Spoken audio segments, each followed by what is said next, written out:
Now, I want to address something else.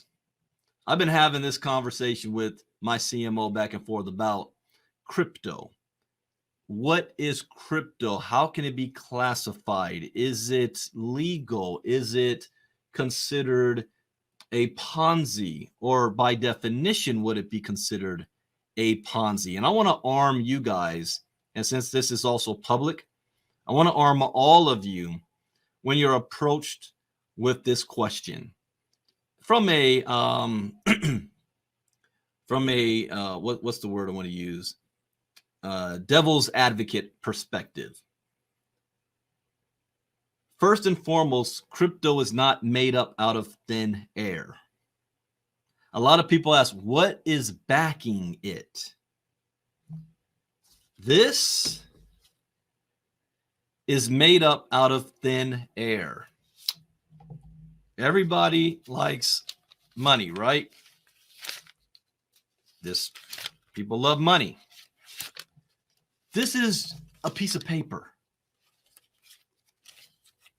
It used to be backed by something, and that something was called gold.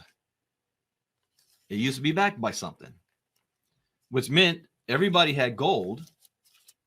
The government wrote laws stating that you had to turn in your gold, and in return, you would get this piece of paper. And the paper even said on it, gold-backed note.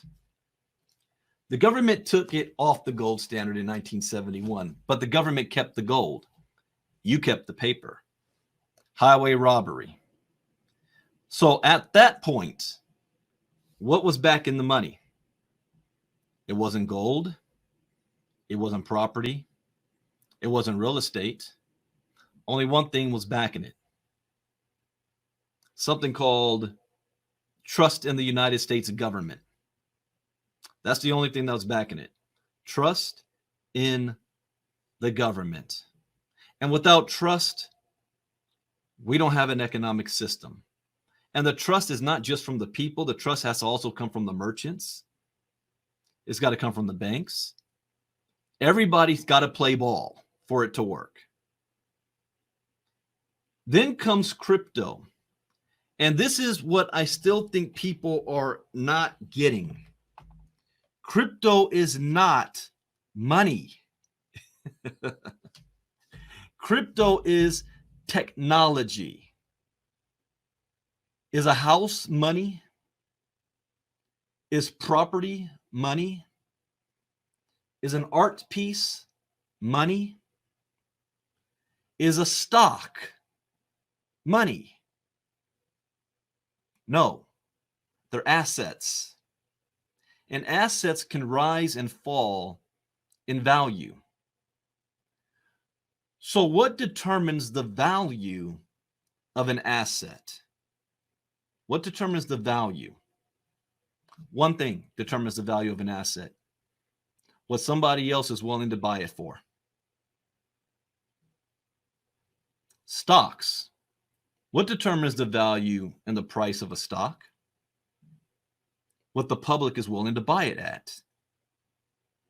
If Facebook says, my stock is worth $200 and there's nobody willing to buy it at $200, it's not worth $200. Stock price comes down until there's people willing to buy it maybe at $50. When a company comes out, they come out with something called an IPO, initial public offering, where it allows people to buy stock in the company. The value of that stock is the value of the company based on the performance of the company. If the company performs, they have customers. In the crypto space, coins are created through a process, not just made up out of thin air. Well, I'll give you two examples of how coins are made. First, through a process like Bitcoin, meaning that just like gold, is gold just lands in your lap? Or do you have to take time, buy equipment, dig in the ground. Maybe you're lucky to find some gold, pull the gold up, process the gold, mint the gold, and then sell the gold. That seems like a whole bunch of steps. So just the work of creating it creates value because it's rare. Not everybody can do it. Bitcoin, how do you get Bitcoin? I'm not talking about just buying it. It's a process of creating it. Just like gold, except you're doing it digitally. It takes people, time, buying equipment, using energy, programming, and there's no guarantee you're going to actually find any in Bitcoin. But you're not finding or looking for Bitcoin. You are building the blockchain. And the blockchain is being used to keep account of the ledger system of all transactions. And when that blockchain fills up, the reward, the incentive for people to do it is Bitcoin. So out the gate, I got to remember what the last price was. I think one Bitcoin just to make one in that process cost maybe $3,000 to $4,000. Energy price. What do you think we say? Why does Bitcoin cost energy? Because it takes energy to make it. It's not made up out of thin air. So now you have Bitcoin, this rare item. What gives it value? Supply and demand gives it value. If it comes out at 0.003 cents, can it rise in value if nobody buys it? No, because there's no demand for it. What makes Amazon so valuable? Because people like me go on their website and purchase something. This is going to be my reading for the next couple of days. What would the Rockefellers do? I come home and it's waiting for me because it was shipped to me.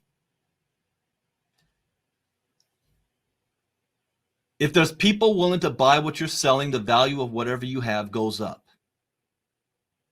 That's not a Ponzi. A Ponzi, by definition, like a money game, like gifting programs, is where you're taking new money to pay old money. And there's no product or services in the middle of there, anything taking place. Ponzi in crypto is when a company comes in, throws a compensation plan, and then acts like Bitcoin or any type of crypto is the product. That's a Ponzi.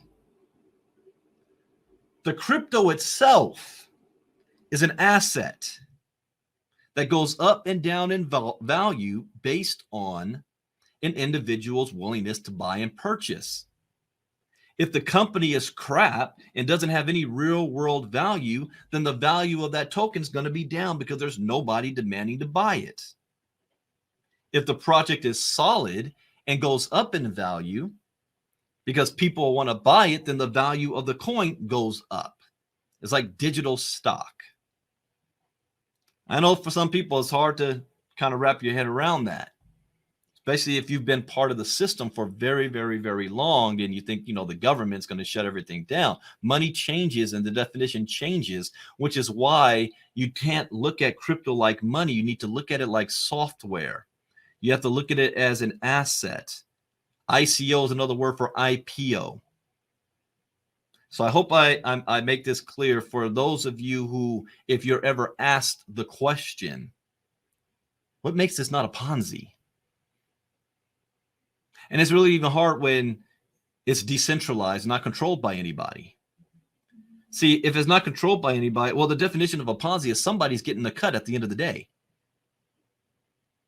But if there's no centralization, there's no government, there's no business, there's no CEO, who's getting the cut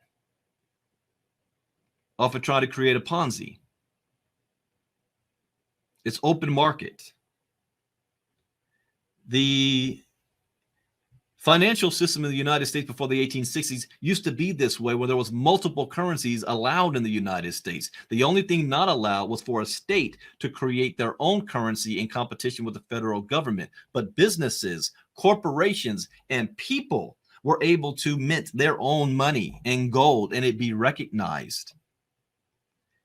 For those that don't know history and you just read or listen to Hamilton, the play, there's a part in there where Alexander Hamilton is the writer for secretary for George Washington, and he's writing to Congress. We need resources now, because now the merchants are only accepting British pences.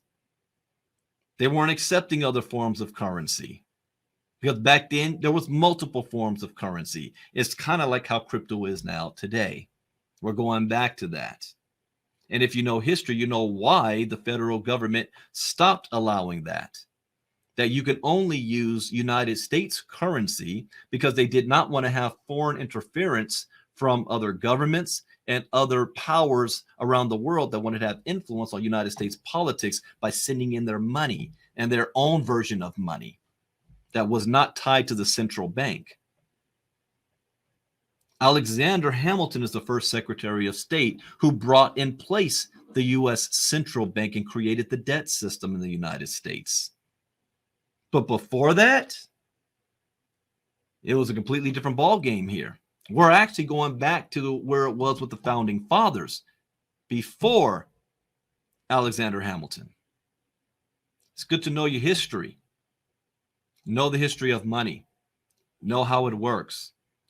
Because money is not just in this form. There's many different types of resources.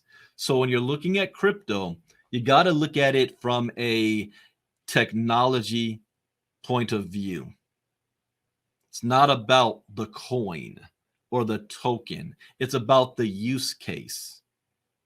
What is this project? What does this coin represent? And what is it trying to do?